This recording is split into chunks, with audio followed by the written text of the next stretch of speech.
দর্শক বিন্দু দেখতে পাইতেছেন যে ঘূর্ণিঝড় রেমালের কতটা বাতাস ও কতটা তীব্র গতির জোরে হাওয়া বইতেছে যে আসসালামু আলাইকুম। ঘূর্ণিঝড়ের তাওনা ঠেলায় আমি সালাম দিতে ভুলে গেছি।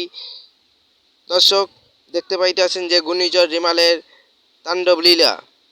এখন আমার সাথে স্ক্রিনে চোখ রাখুন এবং ঘূর্ণিঝড়ের রেমালের তাণ্ডব লীলা দেখুন।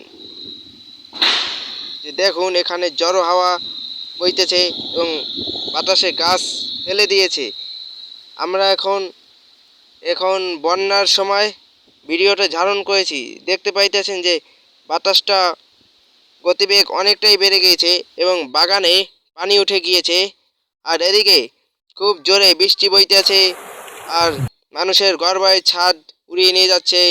এদিকে মানুষের দুর্দশা ও রাস্তা তলিয়ে গিয়েছে, মানুষের ঘরবাড়িতে পানি উঠে গিয়েছে। অনেকের মুখে শোনা যায় তাদের নাকি আসবাবপত্র, মাল জিনিস এগুলো ডুবে গিয়েছে এবং ভিজে গিয়েছে।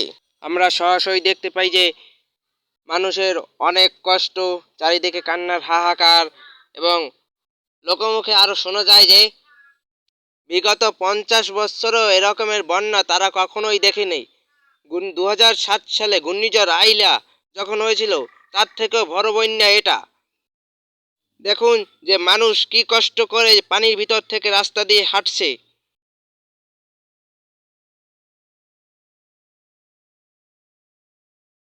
মানুষের যে কি কষ্ট তা দেখতে পাচ্ছেন যে আপনারা, রাস্তাঘাট তলিয়ে গিয়েছে, গাড়ি ঠিকমতো চলতে পারতেছে না, গাড়ি খুব তীব্র গতির স্রোতের ভিতর থেকে চলে যাচ্ছে।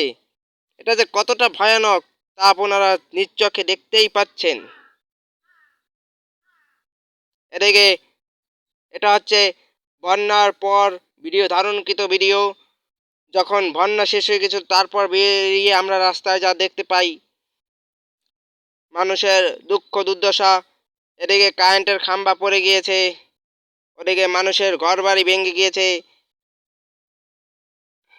মানে এ বন্যা গরিব দুঃখী তাদেরকে খুব সর্বশান্ত করে দিয়েছে, যে তাদের এখন চুলায় জাল দিয়ে ভাত রান্না করে খাবার মতন তাদের কাছে সামর্থ্যটুকু নেই। আমরা একটু গ্রামের দিকে এসে দেখতে পাই যে এখানে গ্রামের ভাষায় যেটাকে বলা হয় পোল, আমরা বলি বিড়ি, যেটাকে বলা হয় পোল। দেখতে পাচ্ছেন যে পোলের পাটাতন তাও বাতাসে উড়িয়ে ফেলে দিয়েছে এবং ব্রিজটি এখন ধ্বংসাবশেষ। এবং রাস্তায় কারেন্টের তার, গাছ গোছ পড়ে খুব বেহাল অবস্থা। দেখতে পাচ্ছেন যে গাড়ি ঠিকমতো যাইতে পারতেছে না এখান দিয়ে।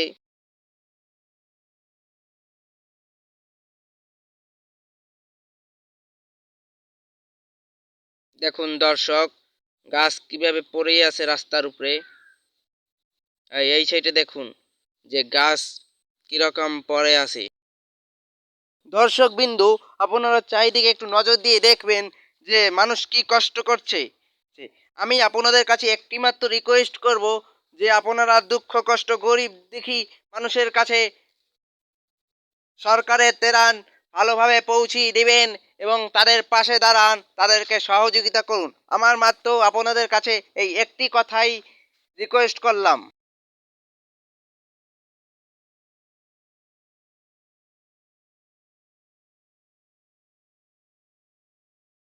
দেখতে পাচ্ছেন যে ঘূর্ণিঝড় রেমালের তাণ্ডবের কারণে যে গাছগুলো পড়েছে তা এখন মানুষ দিয়ে গাছগুলোকে সরিয়ে ফেলা হয়েছে। দেখুন দর্শক যে গাছটা পড়ছে কিভাবে।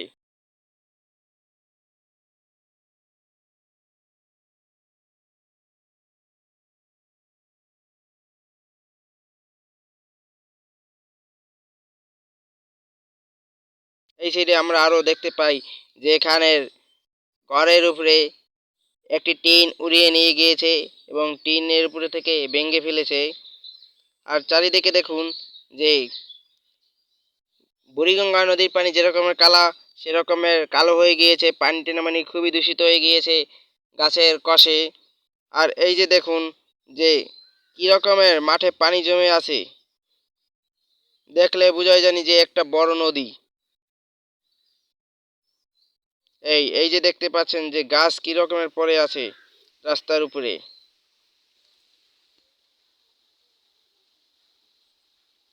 দেখুন যে মানুষ পানির ভিতর দিয়ে হেঁটে আসছে, তাদের হাঁটার পথ তলিয়ে গিয়েছে এমনভাবে যে তারা এখন পানির ভিতর থেকে হেঁটে আসছে, কারণ তাদের হাঁটা পথে খুবই সমস্যা হচ্ছে। টানা 2 দিন 2 রাতের বৃষ্টির ফলে ও পানির গতির কারণে ও বন্যার কারণে মানুষের কি দুর্দশা ও ভোগান্তি পোহাতে হচ্ছে দেখুন দর্শক। দর্শকবৃন্দ, আমি আপনাদেরকে আরও জানিয়ে রাখতে চাই যে কিছু অসাধু লোকরা আছে, তারা সরকার ত্রাণ দিচ্ছে এবং তারা বাড়িতে গোডাউন বানিয়ে রাখছে, তারা গরিব দুঃখীদের দিকে ফিরেও তাকাচ্ছে না। এবং আমি আরও জানিয়ে দিতে চাই এবং তাদেরকে শনাক্ত করুন এবং নিযুক্ত করুন, তাদেরকে আইনের হাতে তুলে দিন এবং আপনারা অন্যায়ের বিরুদ্ধে প্রতিবাদ করুন এবং প্রতিবাদী হন। দর্শক, আমি যতটুকু পারি আপনাদের জন্য ভিডিও বানানোর চেষ্টা করি। দর্শক, আমার ভিডিওগুলো দেখতে ভালো লাগলে লাইক কমেন্ট সাবস্ক্রাইব করে আমাদের পাশেই থাকুন এবং সাবস্ক্রাইব করে বেল বাটনটি অন করে রাখুন, তাহলে নিত্য নতুন ভিডিও পাওয়ার সাথে সাথে ভিডিও ছাড়ার সাথে সাথে আপনারা পেয়ে যাবেন এবং বন্ধুদের মাঝে শেয়ার করুন। টাটা, খোদা হাফেজ।